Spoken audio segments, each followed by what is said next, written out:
You hear like those miracle stories and you're always like, yeah, sure, miraculous, whatever, right? You're totally skeptical. So I just had one of those things happen in the last 24 hours. If it didn't happen to me personally and someone that I know, I think I would also be skeptical, but I have to share this with you. So I get a call yesterday. I'm on the way to a wedding. I get a call from a member of my community. He's speaking in a low tone. He says, Rabbi, I'm in the hospital. I'm with my mom. She just took a turn for the worse. The nurse says she's in her final stages here, last hours. She's not conscious, not responsive, no cognition. And what do I do? So I said to him, there are some prayers that we say with someone when they're in their final hours of life. And essentially, the most important part is vidui. It's an opportunity for her to ask forgiveness from everybody and to forgive all those that she wants to grant forgiveness to. Obviously she can't say it, so you're going to say it on her behalf.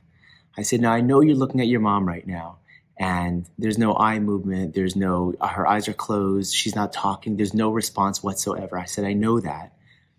But we believe that on some level, a soul level, or maybe even cognitive, she could hear you. I said, so on one hand, you want to say, Mom, I'm going to say these final prayers with you, and you're going to forgive and ask forgiveness. I said, but you don't want your mom to give up hope, because miracles happen. And you don't want your mom to just let go. And sometimes by saying these prayers, you can make a person who's so ill feel like, oh my goodness, this is the end. And they'll just completely just let go of fighting what they're going through.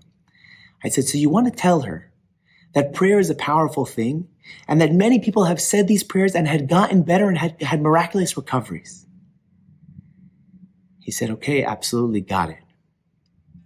Anyway, I'm checking my phone this morning, and I have to read to you what this guy texts me. He says, no need to respond, but it's crazy. My mom is like a different person. She's alive, responsive. She ate breakfast this morning. If I didn't see it with my own eyes, I would not have believed it. He says, I know you told me that people can rally, and so that I should never give up hope. But I gotta say that this is not, in capital letters, this is not what I would have ever predicted from yesterday. If this isn't God and the power of prayer, then I don't know what is. Yeah, we all hear stories. But this is one that happened to me and someone I know personally in the last 24 hours. The message is, number one, to never ever give up hope in life. Number two, specifically when dealing with somebody who's laying on their deathbed, who's not showing any response, to know that they could hear you. They could hear you. They're listening.